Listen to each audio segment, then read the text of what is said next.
नमस्कार, आप देख रहे हैं एनडीटीवी मध्य प्रदेश और छत्तीसगढ़। मैं हूं आपके साथ अनंत भट्ट और ये वक्त होता है हमारी खास पेशकश प्रदेश का प्रश्न का।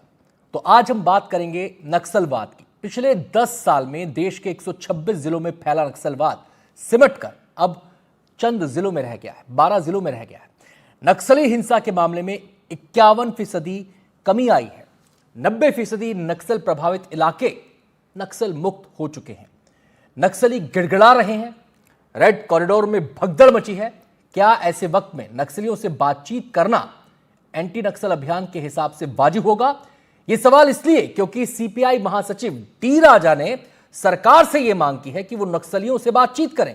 आज चर्चा इसी मुद्दे पर होगी। बातचीत के लिए खास मेहमानों का पूरा पैनल हमारे साथ मौजूद रहेगा। मेहमानों से आपका हम तारुफ कराएं, इंट्रोडक्शन कराएं, उससे पहले यह रिपोर्ट आपको दिखाते हैं। जो हथियार छोड़कर सरेंडर होकर आना चाहते हैं उनके लिए रेड कारपेट है। आइए भाई, आपका स्वागत है। आप मार्ग भूले हुए हमारे ही लोग हो। हम किसी को मारना नहीं चाहते।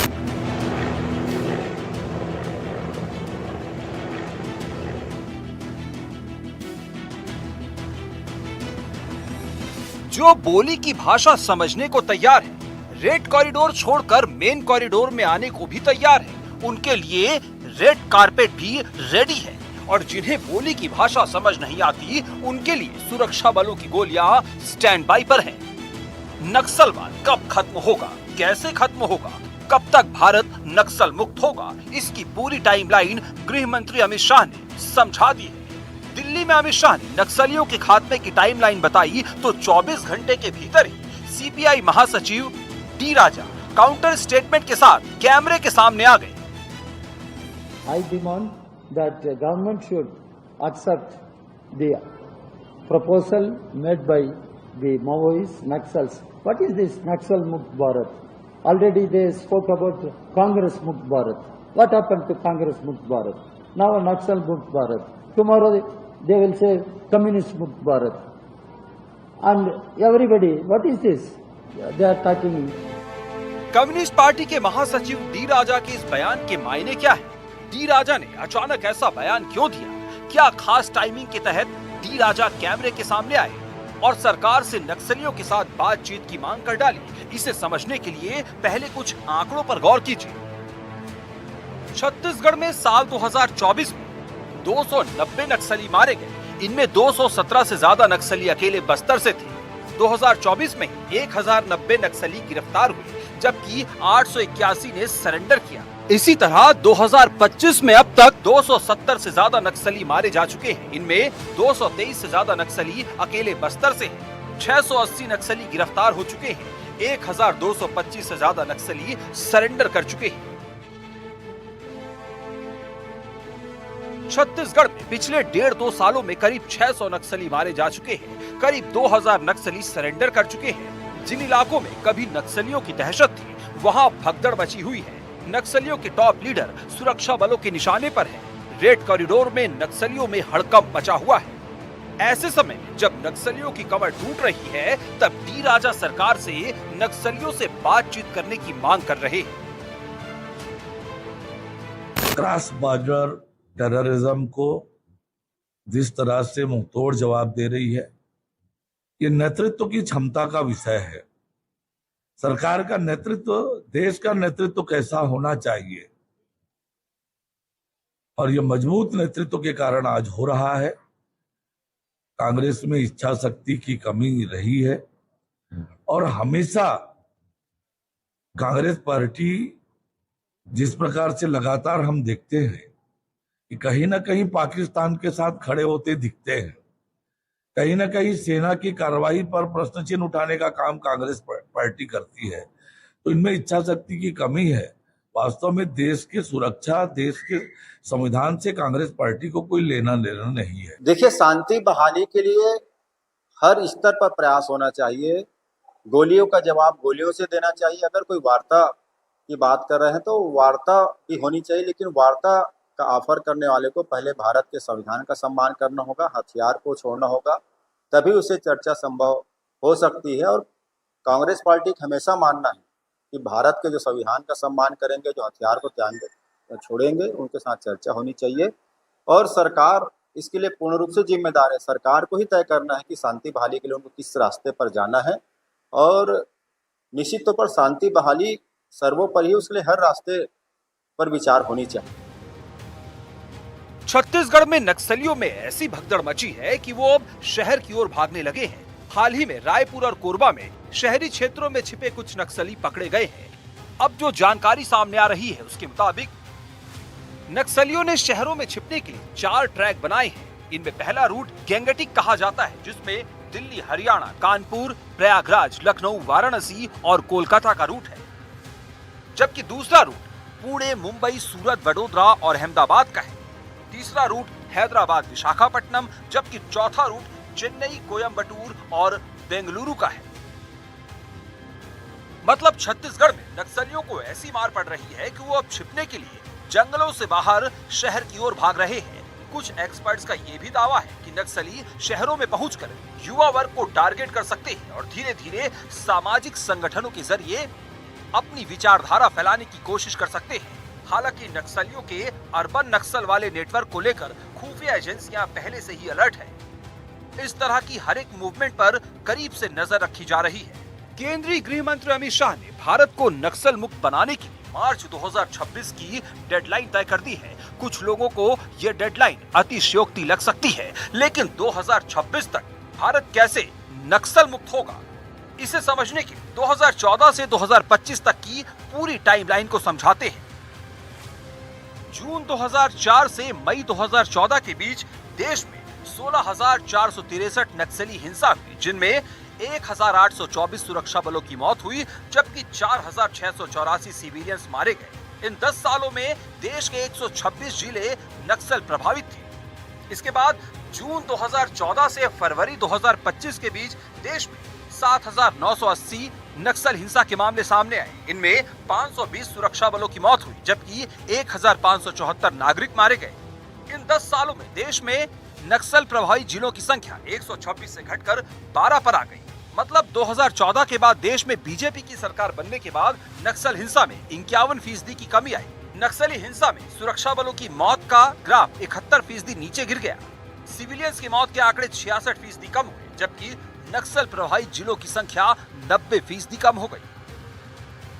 छत्तीसगढ़ में बस्तर को नक्सलियों का गढ़ कहा जाता है, लेकिन पिछले 2 साल में जितने भी नक्सली मारे गए, जितने भी नक्सलियों ने सरेंडर किया, उनमें से करीब 70% नक्सली बस्तर क्षेत्र से ही है। मतलब रेड कॉरिडोर के सेंटर पॉइंट बस्तर में भी नक्सलवाद दम तोड़ रहा है। ऐसे में अमित शाह मार्च 2026 तक क्यों और कैसे भारत को नक्सल मुक्त बनाने का दावा कर रहे हैं, ये समझना मुश्किल नहीं है। Bureau report, NDTV. तो सरकार अपनी सोच सामने रख चुकी है। केंद्रीय गृह मंत्री अमित शाह ने स्पष्ट तौर पर कहा है कि नक्सलियों के लिए रेड कारपेट बिछा है, रेड कॉरिडोर वालों के लिए रेड कारपेट बिछा है, बशर्ते वो पहले हथियार डाल दें और उसके बाद उनका हम स्वागत करेंगे। हथियार नहीं डालेंगे तो अंजाम भुगतने को तैयार रहें। ये तो बात हुई जो सरकार ने उनके सामने बात कही है। अब नक्सली बातचीत का बाजा बजा रहे हैं। ये बातचीत का बिगुल इन्होंने तब नहीं फूंका था जब 2010 में सीआरपीएफ के जवानों को घेर कर मारा गया था। ये बातचीत का बिगुल तब नहीं फूंका गया जब 2010 में सीआरपीएफ के जवानों को निशाना बनाया। 2013 में छत्तीसगढ़ के अंदर कांग्रेस की पूरी टॉप लीडरशिप को ही खत्म एक तरीके से कर दिया था। हमला हुआ था झीरम घाटी में, सब कुछ याद है। आज सियासत के एक नेता डी राजा जी की तरफ से आवाज उठी है कि बातचीत का प्रस्ताव स्वीकार कर लेना चाहिए। तो आवाज सियासत से उठी है, तो शुरुआत भी हम सियासी नेताओं से ही करेंगे। पहले परिचय अपने मेहमानों का हम आपसे करवा दें। शताब्दी पांडे हैं हमारे साथ, बीजेपी प्रवक्ता, बहुत बहुत स्वागत है शताब्दी आपका। अभय नारायण राय जी हमारे साथ हैं, कांग्रेस के प्रवक्ता। अभय जी आपका भी बहुत बहुत स्वागत है। डॉक्टर रविंद्र उपाध्याय नक्सल एक्सपर्ट के तौर पर हमारे साथ जुड़ रहे हैं, जो एडिशनल एसपी रहे हैं छत्तीसगढ़ में और जिन्होंने ग्राउंड पर रहकर तमाम हालात को अपनी आंखों से देखा है, उन चुनौतियों को महसूस किया है जो इस लड़ाई में सामने आई हैं। इसके अलावा वरिष्ठ पत्रकार बाबूलाल शर्मा जी हमारे साथ मौजूद हैं। सभी मेहमानों का बहुत बहुत स्वागत है। सबसे पहला सवाल मेरा है शताब्दी पांडे जी आपसे ही, क्योंकि एक वरिष्ठ नेता ने आवाज उठाई है कि बातचीत का प्रस्ताव स्वीकार करना चाहिए। नक्सल मुक्त भारत क्या होता है, आपका इस पर क्या टेक है? देखिए, हमारे वरिष्ठ, हमारे माननीय देश के गृह मंत्री अमित शाह जी ने इस नक्सलवाद के समापन समारोह पर कह दिया है कि हथियारी नक्सलवाद का समापन मार्च 2026 को हो जाएगा। और इसके लिए उन्होंने स्वयं यह कहा है कि पहले हथियार छोड़ दीजिए, तभी आपके साथ हमारे सुरक्षा बल किसी प्रकार की गोली नहीं चलाएंगे। तो ये उनको सोचना पड़ेगा। यदि वो चाहते हैं किसी प्रकार की चर्चा, तो पहले हथियार छोड़ना पड़ेगा, उसके बाद ही कुछ हो पाएगा।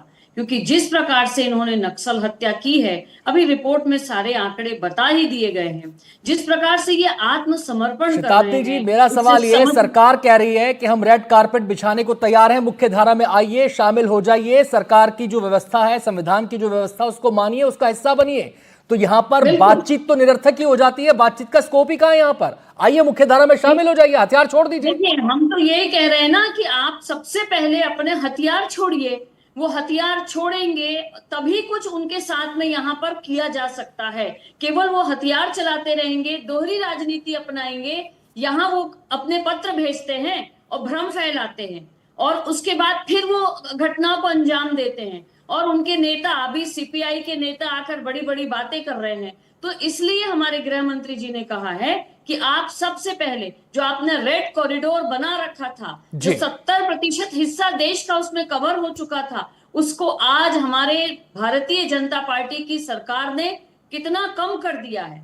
तो अब उनसे यही कहना है कि आप अपना ये रेड कॉरिडोर छोड़िए, आपके लिए रेड कारपेट बिछा रखा है। मैं सीधे अभय जी का यहां पर रुख करना चाहूंगा। अभय जी, डी राजा जी का बयान आपने सुना, उसी पर आज हम ये चर्चा कर रहे हैं। मेरा सवाल आपसे ये है, क्या बगल में बंदूक रखकर बातचीत हो सकती है जब सरकार कह रही है कि हथियार छोड़िए, मुख्य धारा में आइए?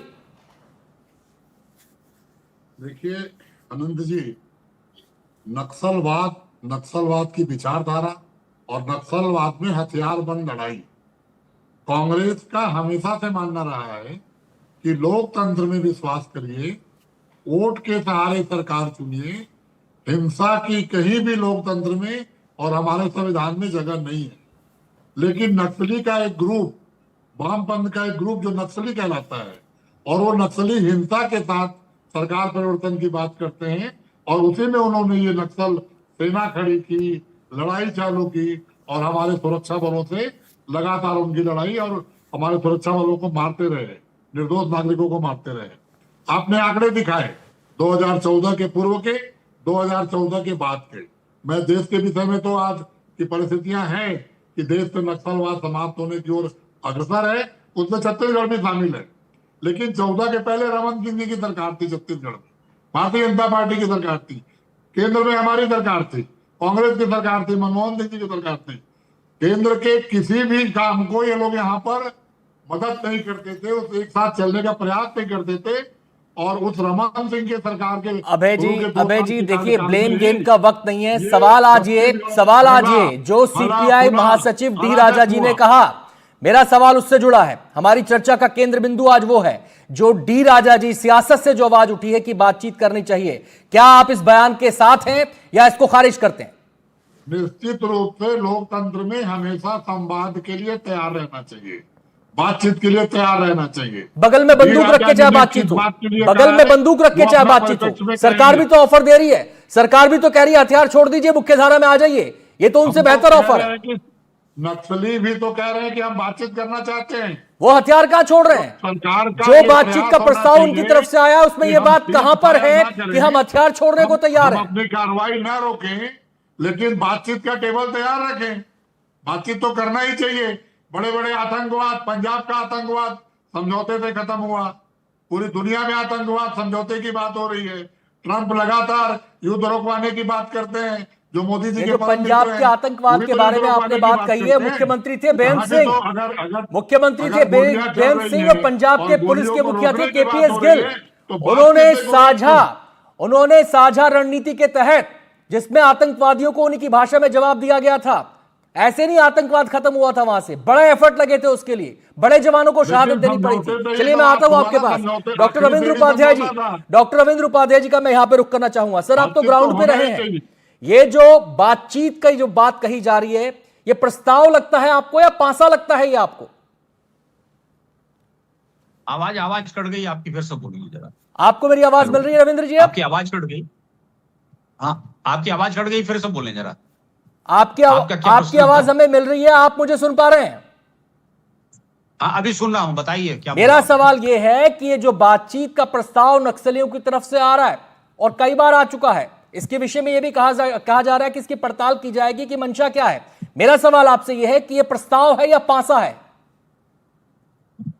ये मैं तो इसको पासा समझता हूं, क्योंकि सीपीआईएम के जो भी लीडर हैं या हम लोगों का जो पुराना अनुभव है, हमारा जो पुलिस का अनुभव है, जो हमने अनुभव देखा है, उस हिसाब से एक तरह ये झांसा होता है। और ये झांसा इसलिए कि उस बीच में ये अपनी तैयारी कर लें। जैसे ये बीच में 1 महीने का टाइम मांग रहे हैं कि हमको 1 महीने का टाइम दे दीजिए और हम लोग उसके बाद बातचीत करेंगे और बातचीत में आगे बढ़ेंगे और सरेंडर करने के बारे में सोचेंगे। तो सोचने वाली तो कोई बात ही नहीं है। अब तो आप क्या बैकफुट पे आ गए तब ये बात बोले, जब तक आप बैकफुट पे नहीं थे तो अब ये बात कभी नहीं बोलते थे। और सीपीआईएम का जो चरित्र है वो बहुत ज्यादा संदिग्ध रहा है। ऐसा नहीं है कि बहुत अच्छा बोला जा सकता, क्योंकि माओवादियों के सिंपैथाइजर रहे हैं। इनका एक आदमी जो सीपीआईएम से रिलेटेड था बेंगलोर का, ये 2018 में जगदलपुर में पकड़ा गया था। इसका नाम था देवदास नायक, अभय देवदास नायक। और जब इसको पकड़ा गया था तो ये रेड कानून नोटिस इसके लिए जारी किया गया था। ये विदेशों में घूमता था, 15-20 कंट्री से घूम के जब आया था, इसको पकड़ा गया था। तो फिर बस्तर पुलिस ने इसको पकड़ा था और इससे बहुत सारी चीजें ट्रेस आउट हुई थी। तो उस समय ये पता चला कि ये जो बेंगलोर में सीपीआईएम है उसका सिंपैथाइजर था। तो हम ये कैसे मान ले कि जो लोगों का सिंपैथाइजर रहा है हुआ है, वो व्यक्ति के तरफ से भी हो सकता है ये बातें आई हो सामने। तो मैं तो इस बात से सहमत नहीं हूं कि इनके साथ इस तरह की कोई संवाद वाली बात हो। ये डी राजा उनकी तरफ से प्रवक्ता बन के आए हैं, तो हो सकता है ये। मैं उपाध्याय जी आपसे ये जानना चाहता हूं, पहले भी बहुत सारी अपीलें होती थी कि सरेंडर कर दीजिए, मुख्य धारा में शामिल हो जाइए। सरकार इस समय कह रही है, इन रेड कॉरिडोर वालों से कह रही है कि रेड कारपेट बिछा है, हथियार छोड़ दीजिए, आइए मुख्य धारा में शामिल हो जाइए। आपको क्या लगता है कि सरकार का ये जो प्रस्ताव है, ये बातचीत के प्रस्ताव से कहीं ज्यादा व्यापक नहीं है? नहीं, सरकार जो कह रही बहुत अच्छा कह रही। सरकार के जो गृह मंत्री, स्थानीय गृह मंत्री जो अपने राज्य के हैं और जो केंद्रीय गृह मंत्री, दोनों ने बात सही कही है। उनने अपनी तरफ से जो प्रस्ताव रखा एकदम सही है, उसमें कहीं कोई कोताही नहीं बरती जा रही है। कोताही जो बरती जा रही है सामने वालों की तरफ से बरती जा रही है। इनका जो इन्होंने बोला कि भाई आप आइए, हथियार छोड़िए, बातचीत कीजिए और हम आपके लिए कॉरिडोर बिछाएंगे, तो उसमें कोई गलत बात मुझे नहीं दिखती। चलिए मैं सीधे रुक करना चाहूंगा, लेकिन मेरे को जो डी राजा की बात है, वरिष्ठ पत्रकार बाबूलाल शर्मा जी भी हमारे साथ मौजूद हैं। बाबूलाल शर्मा जी, ये जो रेड कॉरिडोर वाले हैं, ये जो नक्सलवादी हैं, इनका जो प्रेरणा आती है इनकी, उसके बारे में कहा जाता है कि प्रेरणा का स्रोत जो माओवाद का मूल वाक्य है, आदर्श वाक्य है कि शक्ति कह लीजिए या सत्ता कह लीजिए, बंदूक की नली से आती है। जिनका यह विश्वास रहा हो, जिनका यह प्रभाव रहा हो, वो अब बातचीत की बात अचानक करने लग जाए तो क्या माना जाए इसे कि भाई साहब गले तक पानी आ गया, आपको चारा बचा नहीं है, तो इसलिए बातचीत की बात कह दो, सामने रख दो इसको। देखिए, इनका सपना तो ये है कि 2047 तक हिंसा के बल पर जो है हम शासन पर स्थापित हो जाएंगे। वो सपना ही होगा। और जो है, जो बात आप कह रहे हैं कि इनको सरेंडर कर देना चाहिए, ये बात बहुत लंबे समय से चल रही है। अगर आप बात करना चाहते हैं, अगर आप सही लाइन में आना चाहते हैं, तो फिर सरेंडर करने में दिक्कत क्या है? आप सरेंडर कर दीजिए, सही लाइन में आ जाइए, कोई दिक्कत सरकार की तरफ से तो है ही नहीं। केंद्रीय गृह मंत्री स्पष्ट रूप से कह रहे हैं कि आपके लिए रेड कारपेट बिछा हुआ है, आप सरेंडर कीजिए, आइए, प्रेम से रहिए, आराम से रहिए। तो ये जो बात है, दरअसल वास्तविकता क्या है आनंद जी? वास्तविकता ये है कि नक्सलियों में भी 2 भाग हो गए हैं, वो भी अब एक नहीं रहे हैं। कोई एक व्यक्ति के कहने से कुछ हो जाएगा, ऐसा संभव नहीं है। इसीलिए जो है, हमारी सरकार ने भी और केंद्र सरकार ने भी उस पत्र पर विश्वास नहीं किया जो पत्र चर्चा के लिए आया था, उस पर भी विश्वास नहीं किया। और उसके तुरंत बाद एक बात आ गई कि कुछ नक्सलियों ने ये बयान दिया कि हम इससे सहमत नहीं हैं। वहां साफ पता लगा कि इनमें 2 भाग है और नक्सलियों का एक मत हो नहीं सकता। इसलिए जो है, दोनों बातें जायज हैं। एक तो सरेंडर करो या फिर लड़ो। तो लड़ने वाले लोग जो हैं वो सहमत नहीं है, वो लड़ेंगे, उनको लड़ के समाप्त करना होगा। और जो लोग सहमत है आते हैं तो उनको चाहिए कि वो बातचीत वाले मसले को छोड़ दें, क्योंकि वो क्या चाहते हैं कि हमारे से बातचीत होगी तो हम बराबरी में छूटेंगे, कि हम बड़े बन करके जो है सरेंडर करेंगे, और सरेंडर सीधे करते हैं तो दब के सरेंडर किए, ये भावना जो है उनके मन में दिखती है मुझे। और निश्चित रूप से जो सरकार का प्रयास बहुत शानदार है, और सरकार जो कह रही है एक प्रकार से जो है उनको प्रोत्साहन है, उनको रास्ता दिखाया जा रहा है। अगर वो रास्ता उनको दिख जाए तो बहुत बेहतर है, हमारे लिए भी बहुत सुकून की बात होगी।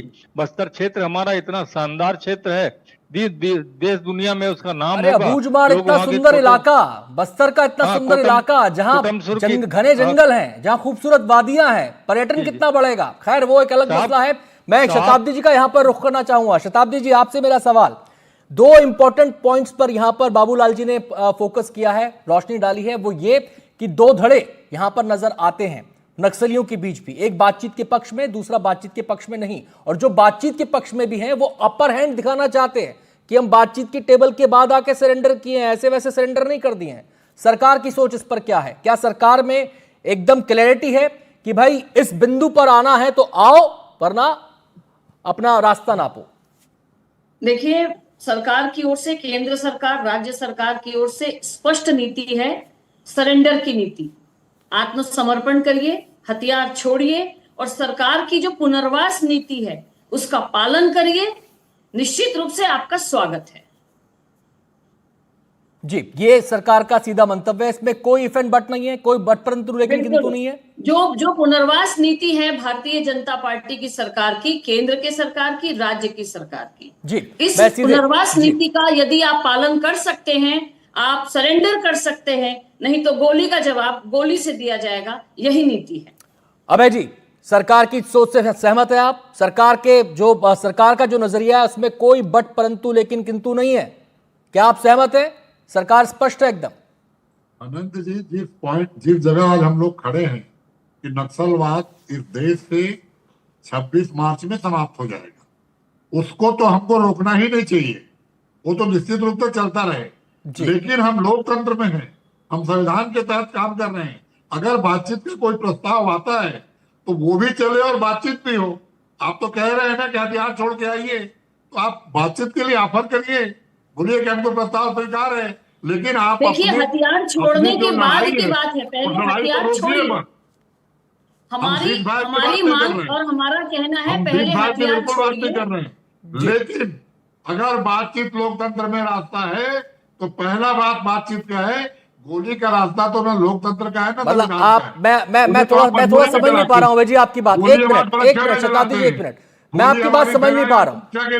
एक मिनट सर, मुझे थोड़ा समझा दीजिए, प्रदेश की जनता भी सुन ले इसको, छत्तीसगढ़ के लोग भी सुन ले इसको, कि कांग्रेस का नजरिया क्या है, पार्टी क्या सोचती है। आप ये कह रहे हैं कि बातचीत ऊपर है, वो हथियार डाले या ना डाले, आप ये कह रहे हैं? मैं कह रहा हूँ कि आपका जो 26 मार्च का, सर क्लैरिटी चाहिए, एकदम क्लैरिटी चाहिए। बातचीत पहले है, चाहे वो हथियार डाले ना डालें, मैं स्पष्ट चाहता हूं उस पर, हाँ या ना में जवाब है इसका। आज जो लोग, मैं एक सवाल पूछ रहा हूं आपसे, सब मुझसे सवाल मत जी, सरेंडर करने थानों में आते हैं, वो हथियार डाल के तो आते हैं ना। मैं सर आपसे ये सवाल पूछ रहा हूं, एक मिनट सर, एक मिनट, क्लैरिटी होनी चाहिए थॉट में। जैसे शताब्दी जी ने कहा, जैसे बाकी हमारे मेहमान कह रहे हैं कि इसमें कोई लाग लपेट नहीं होनी चाहिए। अबे जी, जैसे बाकी हमारे मेहमान कह रहे हैं कि कोई लाग लपेट इसमें नहीं होनी चाहिए, कोई बट परंतु इसमें नहीं होना चाहिए, लेकिन मैं आपसे पूछ रहा हूं कि बातचीत पहले, हथियार डालना बाद में, आप ये कह रहे हैं या आप इससे अलग कह रहे हैं? आप हथियार डालने की परिभाषा बदल रहे हैं। अगर लड़ाई जारी रखते हुए आपकी जो डेट नीति तय है, उस तिथि को तय रखते हुए आप अपनी लड़ाई जारी रखें और बातचीत भी करें। मतलब गोली भी चलती रहे, मतलब गोली भी चलती रहे, वो भी गोली दागते रहे, गोली भी चलती रहे और बातचीत भी होती रहे। चलिए रविंद्र जी यहां पर जितना मैं समझा अभय जी को, वो ये कह रहे हैं कि जो ऑपरेशन जारी है वो चलता रहे, लेकिन बातचीत भी होती रहे। इस नीति का इसका कोई मंजिल है इस नीति की? बिल्कुल है, हमेशा से हुआ है। बड़ी बड़ी समस्याएं बातचीत में हल हुई है। मैंने सर आपसे एक सवाल पूछा, उसका बोल बोल जवाब दे रहे हैं। मैंने आपसे सवाल पूछा, बातचीत पहले या हथियार डालना पहले? चलिए रविंद्र जी, आप मुझे सुन पा रहे हैं? रविंद्र जी, आप मुझे सुन पा रहे हैं? हाँ, सुन रहा हूँ, आवाज मेरा रेगुलेटेड है थोड़ा सा, तो जी, बोलिए। मेरा सवाल आपसे ये है, जो अभय जी कह रहे हैं कि बातचीत भी चलती रहे, ऑपरेशन भी चलता रहे, यानी गोली भी चलती रहे, बात भी चलती रहे, क्या इसका कोई नतीजा निकलेगा? नहीं, कभी नहीं निकलेगा। इस तरह की बातें निरर्थक है और इन बातों का कोई औचित्य मूल्य नहीं। देखिए, करीब करीब 2 साल से ये जो मूवमेंट जब से स्टार्ट हुआ, केंद्रीय गृह मंत्री ने स्टार्ट किया, तब से बात चल रही सरेंडर की, ऐसा नहीं कि आज से चल रही।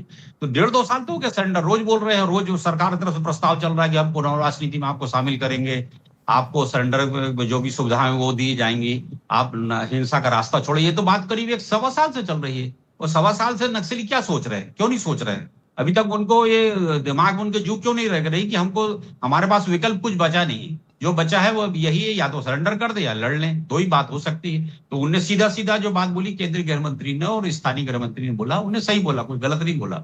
और इस बात पे इनको अब सोचना चाहिए, क्योंकि अब इनके पास थिंकर्स नहीं बचे। पहले इनके सेंट्रल कमेटी में करीब करीब 43 मेंबर होते थे, आज की स्थिति में इनके पास केवल 13 मेंबर बचे। और अभी जो बाबूलाल शर्मा जी ने बोला कि वास्तव में ये 2 भागों में बट गए, अभी कंफ्यूज हो गए, नक्सली कंफ्यूज हो चुके हैं।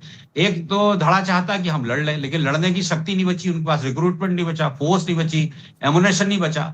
और दूसरा जो थिंकर वाला है, सोचता कि हम कैसे भी डिले करके इसको फिर से जिंदा कर दे, इस ऑर्गेनाइजेशन को जिंदा रखें, किसी तरह से थोड़ा थोड़ा बूंद बूंद पानी पिलाते रहे तो ऑर्गेनाइजेशन जिंदा रहे। तो ये 2 चीजें होने से जो शर्मा जी ने बताया कि ये कंफ्यूजन में आ गए। चलिए, मेरा आखिरी सवाल बाबूलाल शर्मा जी से है। बाबूलाल शर्मा जी से रविंद्र जी कह रहे हैं कि वो कंफ्यूजन में है, लेकिन बाबूलाल शर्मा जी, केवल वही लोग नहीं है नक्सलवाद से जुड़े जो बंदूक लेकर हाथों में गोलियां चला रहे हैं, कई कलम के लोग भी हैं, कलम चलाने वाले भी बहुत सारे लोग हैं, जिनको कहा जाता है कि वो वैचारिक खाद्य पानी देते हैं। क्या आपको लगता है कि यह ऑपरेशन जब पूरी तरह मुकम्मल हो जाएगा, हम अपने टारगेट अचीव कर लेंगे, तो एक प्रकार से उनकी जमीन भी खत्म हो जाएगी? देखिए, कथित रूप से जो कथित बुद्धिजीवी हैं, निश्चित रूप से उनका सपोर्ट करते हैं, इनडायरेक्टली करते हैं। कुछ मानववादी समाज के लोग भी इसमें काम करते हैं। तो वो मानवाधिकार आयोग के लोग जो है, मानवाधिकार काम करने वाले लोग भी हैं, उनको मदद करते हैं। देखिए, नक्सलवादी इस बात को अच्छी तरह से समझ चुके हैं कि हम सीधे रूप से जो है, जब मुकाबला होगा पुलिस का, तो हम मारे जाएंगे और हम टिक नहीं पाएंगे, ये वो समझ चुके हैं। इसलिए वो लोग कायरता के प्रयास से मुकाबला करते हैं। कायरता किस रूप से? कि प्रेशर कुकर लगा देंगे, जमीन में बारूद गाड़ देंगे। तो इस तरह से धोखेबाजी वाला जो युद्ध है, वो लड़ करके जो है वो जीतने का प्रयास करते हैं। और इसी के कारण जो है हमारी कैजुअलिटी भी होती है। और ये देखिए, सारी चीजें समझ लीजिए तो एक बात समझ में आती है कि इनका जो ऐसा प्रयास बीच बीच में होता है कि हम बात करने को तैयार हैं, हम सरेंडर करने को तैयार हैं, हम हथियार छोड़ देंगे बातचीत के बाद, तो वो ध्यान भटकाने के प्रयास है। पूर्व के अनुभवी यही हैं, तेलंगाना में, पुराने आंध्र प्रदेश में भी ऐसे भटकाव के काम ये लोग कर चुके हैं। रविंद्र जी इसको बताएंगे। तो इसलिए जो है सरकार को इनके बाबूलाल जी, ये प्रयासों पर विषय ऐसा है, विश्वास इस पर चर्चा और लंबी हो सकती है, लेकिन मैं समय के बंधनों से बंधा हूं और समय की समाप्ति का इशारा मुझे मिल चुका है। सभी मेहमानों का बहुत बहुत शुक्रिया इतने बड़े और गंभीर विषय पर हमारे साथ बातचीत करने के लिए और अपने विचार मंच पर रखने के लिए बहुत बहुत शुक्रिया आपका। फिलहाल एक छोटा सा ब्रेक ले रहे हैं, आप बने रहिए हमारे साथ। खबरों का सिलसिला ब्रेक के बाद भी जारी है।